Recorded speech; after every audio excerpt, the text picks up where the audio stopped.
El Kiosco.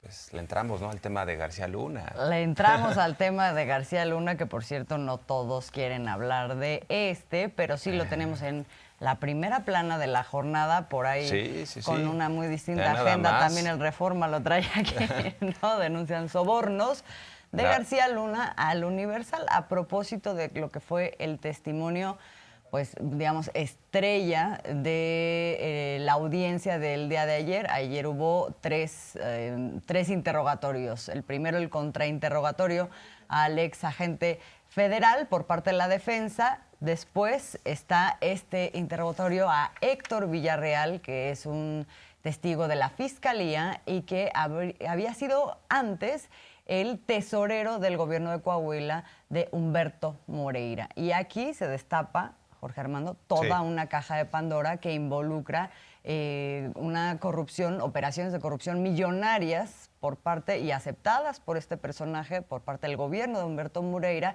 y en ese entramado también un papel muy específico que cumple, de acuerdo con este testimonio, Humberto Moreira como vínculo entre Genaro García Luna y el dueño del Universal, Juan Francisco Ili Ortiz. Ortiz. Así es. Sí, se destapan varias cosas. Por un lado, la corrupción de Humberto Moreira como gobernador de Coahuila, que de acuerdo a su tesorero, a su secretario de Finanzas, pues sí, pedía mochadas para los contratos de obra pública, que el propio Moreira se habría llevado cuando menos $40 millones de esos moches. Eso por un lado, y que en efecto habría fungido Moreira como el enlace entre García Luna y el dueño del Universal. El trato que se habría establecido es que García Luna, como secretario de Seguridad Pública Federal, para que no se hablara de sus presuntos vínculos con cárteles de la droga, pues pagaría a el Universal 25 millones de pesos mensuales. Y uno pensando que Juan Francisco Ili Ortiz andaba apenas superando la cuesta de enero, uno pensando que no tenía ni para las colegiaturas de sus nietos, este hombre. Pero bueno, es de escándalo porque nos refleja cómo el crimen organizado, porque García Luna era un representante del crimen organizado, o sea, cómo incidía también en la agenda mediática a través de este tipo de funcionarios, y claramente pues vemos también en el caso de Moreira cómo se hacía un vínculo muy estrecho con este tipo de personajes. Hay que recordar, en el caso de Humberto Moreira, a él le asesinaron a su hijo cuando su hermano era gobernador de Coahuila.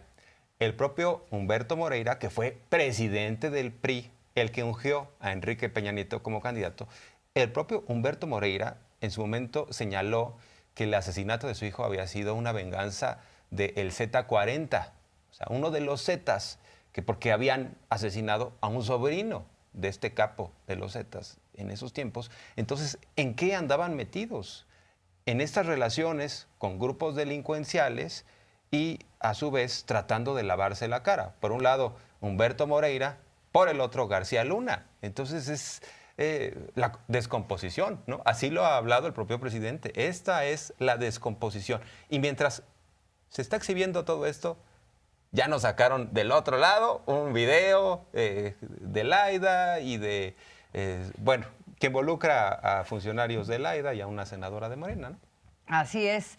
Pero mira, yo creo que hay varias cosas que vale la pena comentar sobre justamente los testimonios del día de ayer y los interrogatorios, porque también se interrogó con un muy pobre resultado al ex embajador Anthony Wayne. Y vamos a comentar porque el presidente justamente se centró en ese testimonio y creo que vale la pena destacarlo, y también la reacción frente a todo esto del Universal, en donde dice vamos a esperar, no anticipemos juicios todavía. Vamos a ver este resumen que hacen todos los días en la conferencia matutina sobre lo que ocurre en el juicio de Genaro García Luna, y regresamos con estos temas. Este lunes 6 de febrero, en el 8º día de audiencias del juicio contra Genaro García Luna en la Corte del Distrito Este de Brooklyn, Nueva York, testificó Héctor Villarreal, exsecretario de Finanzas de Coahuila, durante el gobierno de Humberto Moreira. El testigo manifestó que durante su cargo público cobraba comisiones a contratistas y emitía facturas falsas en la realización de obras públicas por instrucciones directas del entonces gobernador Humberto Moreira, quien utilizaba estos recursos ilícitos para pagar campañas políticas, sobornar a medios, comprar propiedades en Saltillo y Ciudad de México, aviones, estaciones de radio y televisión.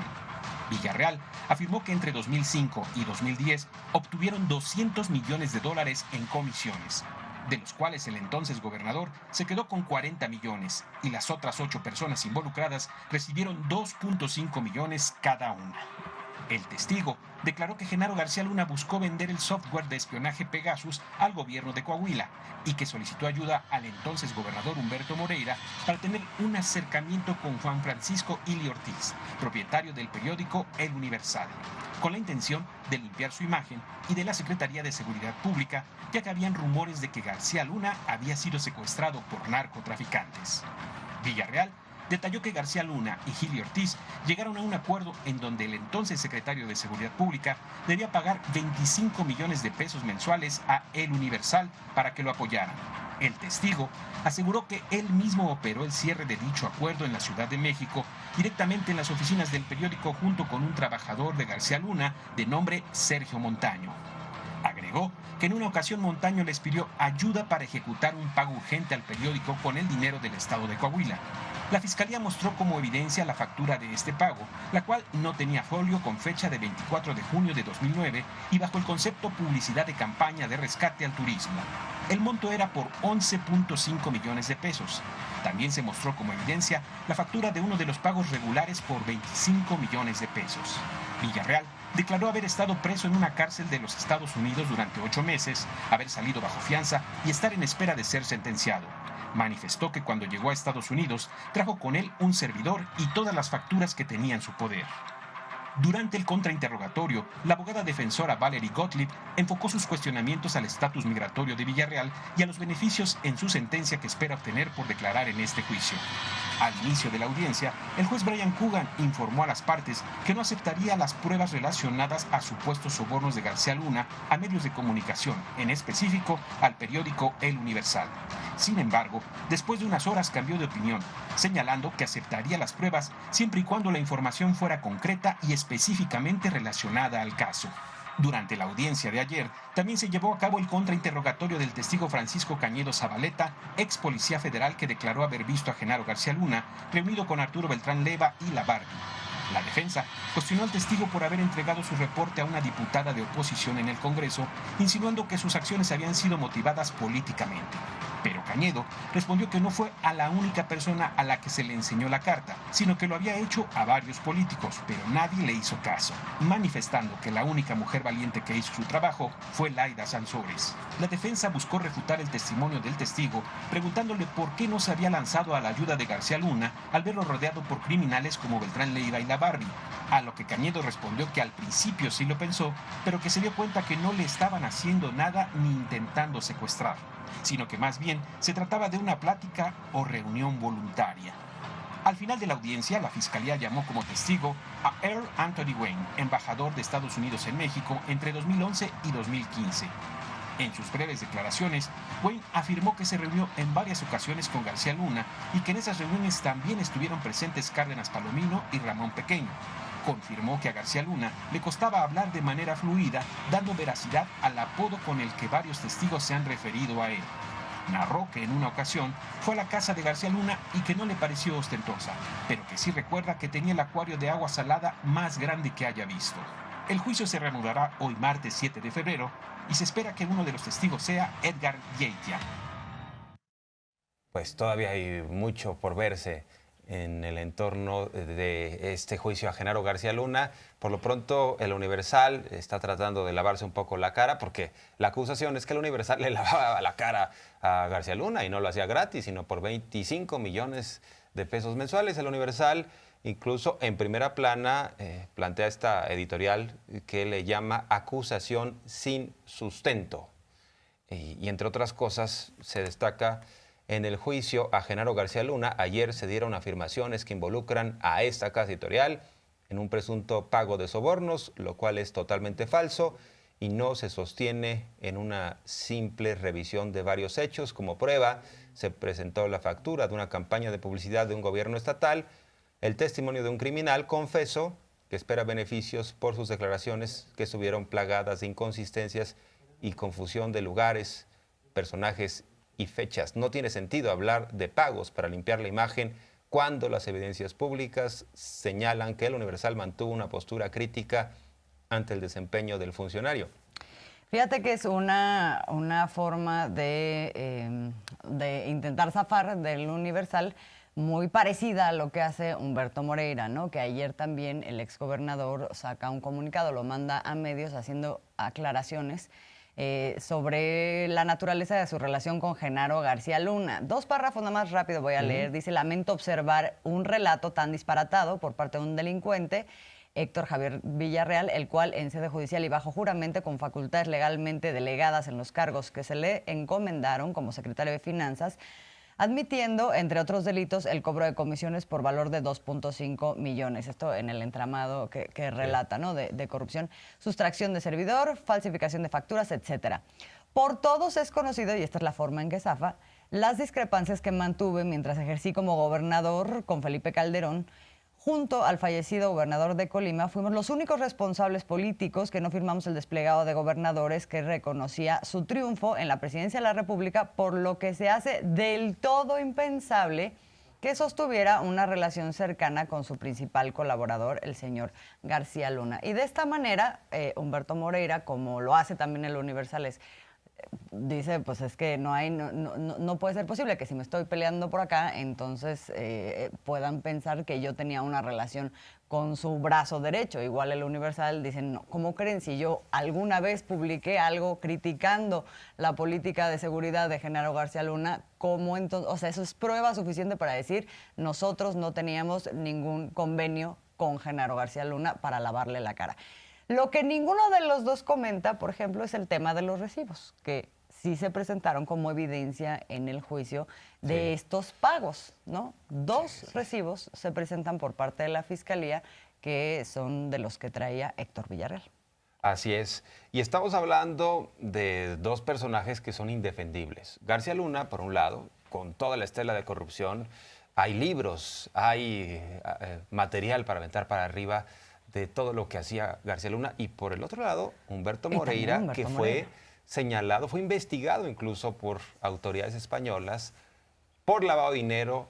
Lo relacionaron con los Zetas.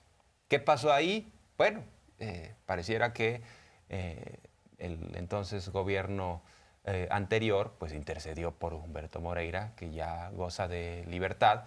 Pero bueno, también el propio Moreira, insistir, fue el que dijo que los Zetas habían asesinado a su hijo. Están inmersos estos personajes en una estela de corrupción, en una serie de prácticas bastante nocivas que han perjudicado mucho a los mexicanos. Y ahora que quieran pasar por blancas palomas diciendo no sabíamos nada, no es cierto, vienen a hablar otras personas porque simplemente quieren beneficios, ¿no?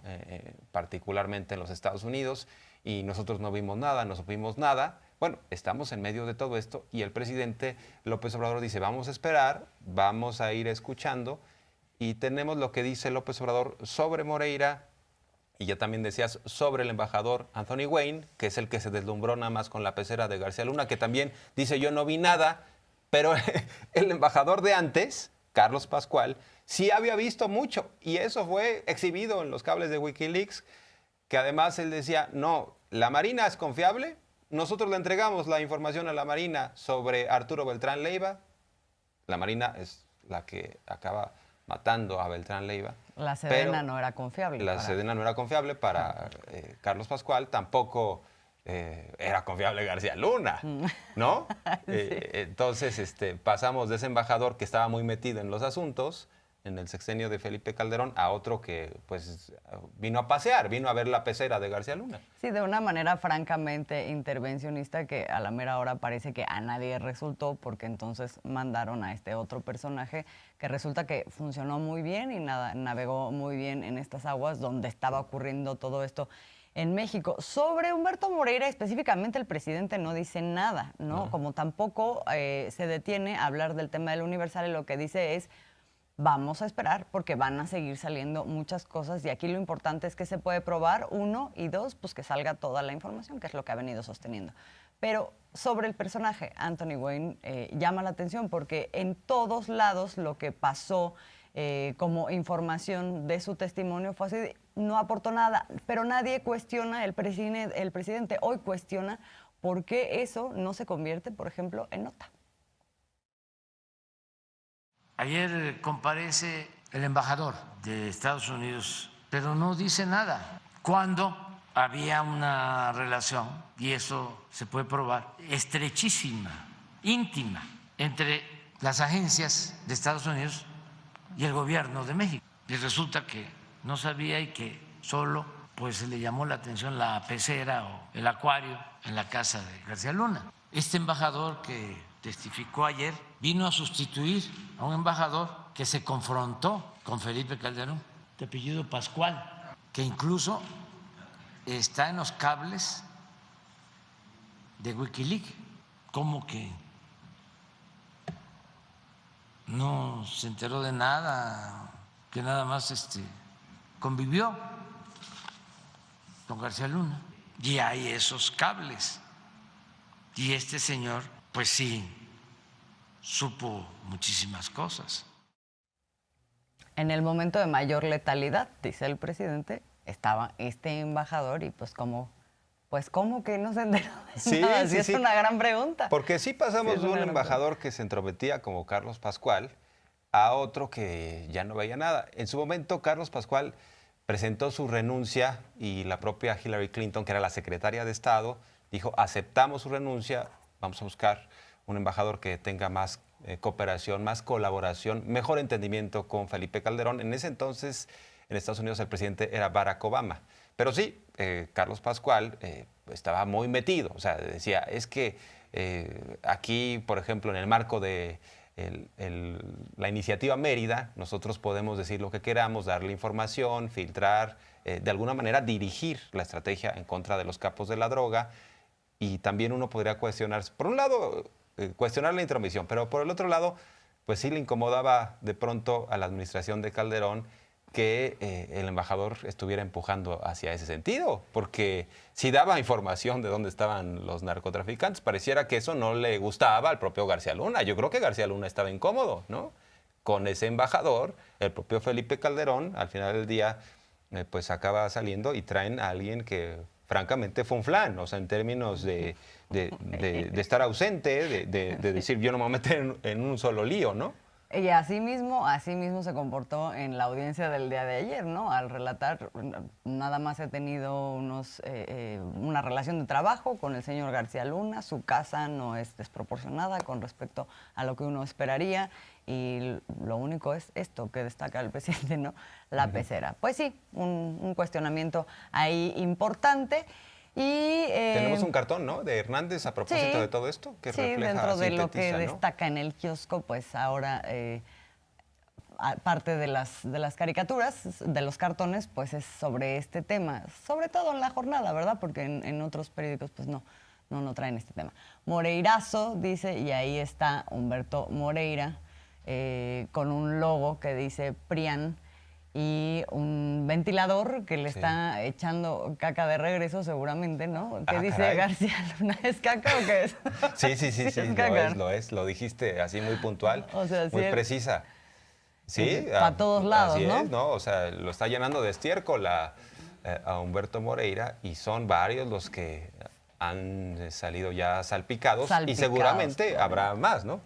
Porque todavía tiene cuerda este juicio. Tuntún, exactamente. Bueno, pero el golpe está asestado, hay que decir, con el Universal. Sin duda. Y bueno, mientras todo esto, y que además es un escándalo porque, a ver, yo tengo una pregunta, tengo una duda, estimada Azul. El señor dueño del Universal, Ili Ortiz, ¿no es el mismo que en ese sexenio fue a una boda en su avión particular y llevaba varios miles de dólares para entregar a manera de regalo? Bueno, Esa fue una especulación. Dijo, no, es que yo iba a ir a Estados Unidos con un doctor carero, porque iba a una consulta, le iba a pagar en dólares, ¿no? Entonces, ese es el señor del Universal que, hay que decirlo, en sexenios anteriores, pues le ha ido muy bien. O sea, lo llenaron de dinero y que hoy tiene una abierta confrontación con el gobierno de López Obrador. Y lo vemos en sus líneas editoriales, en sus primeras planas. Entonces, mientras esto está en la agenda, algunos quieren desviar la atención, pareciera. Vamos a retomar más adelante el tema de Laida Sansores, pero por lo pronto, dentro de esta sección, hablemos de la ayuda humanitaria que está enviando México, ¿no? Ya salieron el día de hoy en la mañana rumbo a Turquía, justo para hacer este apoyo. Este apoyo son 150 los que hoy salen de aquí. Me parece que salen después otros 150 según lo que ahora estaban reportando. Ahí los vemos esta mañana cuando estaban a punto de salir del hangar. Oye, qué bueno que dice ayuda humanitaria, porque si no van a decir que estamos militarizando América Latina, que queremos apoderarnos y que López Obrador es napoleónico y es el dictador que ya está mandando a sus tropas, ¿no? Sus tropas imperiales. Así es. Es personal de Sedena, de Marina, va también la Cruz Roja, por ahí veíamos incluso un conjunto de perros rescatistas que van también a Turquía. Y bueno, esto en el marco de una verdadera tragedia que se va sabiendo, se va conociendo de más información sobre el impacto que tuvo este terremoto con las réplicas después. Ahí vemos las imágenes, ya más de 4,000. Terrible lo que sucede en Turquía. 4,000 personas Siria. Fallecidas por este tema entre Turquía y Siria.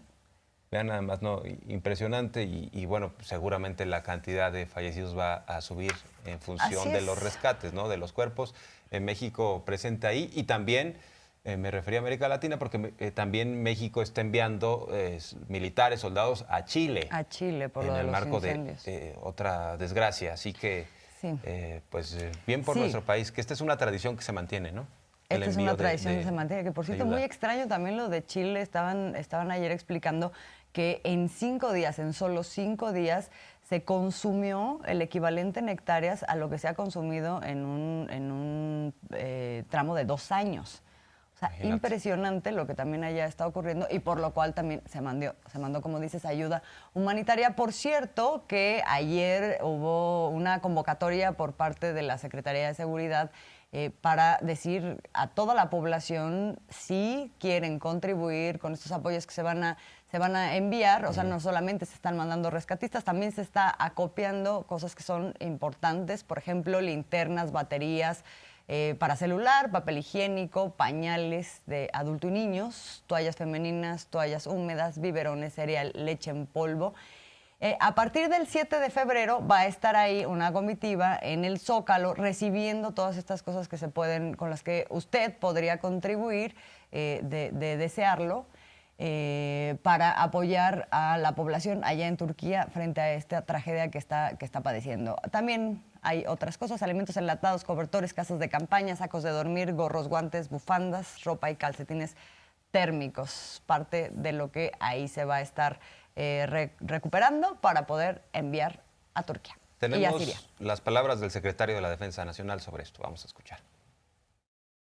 Ahí tenemos la ayuda humanitaria a la República de Chile. La delegación salió el primer escalón que arribó a las 4:25 del 6 de febrero, ahí a Concepción, Chile, integrada con 120 elementos del Ejército, 30 de CONAFOR, van en una aeronave de la Fuerza Aérea Mexicana, un 737-800 con 11 elementos de tripulación de la Fuerza Aérea. Ya recibieron allá en coordinación con las autoridades de Chile una capacitación para ver la situación de los incendios, lo que se está presentando y también cuál es su sistema de comando de manejo de incidentes para que estén también incorporados a toda esta actividad. El día de hoy a las 18 horas estará saliendo el segundo escalón, 150 elementos de CONAFOR para integrarse a la delegación de ayuda humanitaria. Y sobre la ayuda humanitaria a Turquía, esta delegación está conformada por 93 elementos del Ejército, 37 de SEMAR, 15 de la Cruz Roja y 5 de Relaciones Exteriores, un total de 150 elementos. También aquí están transportados en un avión 737-800 de la Fuerza Aérea Mexicana con 12 elementos de tripulación. Salieron ahorita, despegaron hace unos momentos, van hasta la ciudad de Adana, Turquía. Son aproximadamente 20 horas y media de vuelo.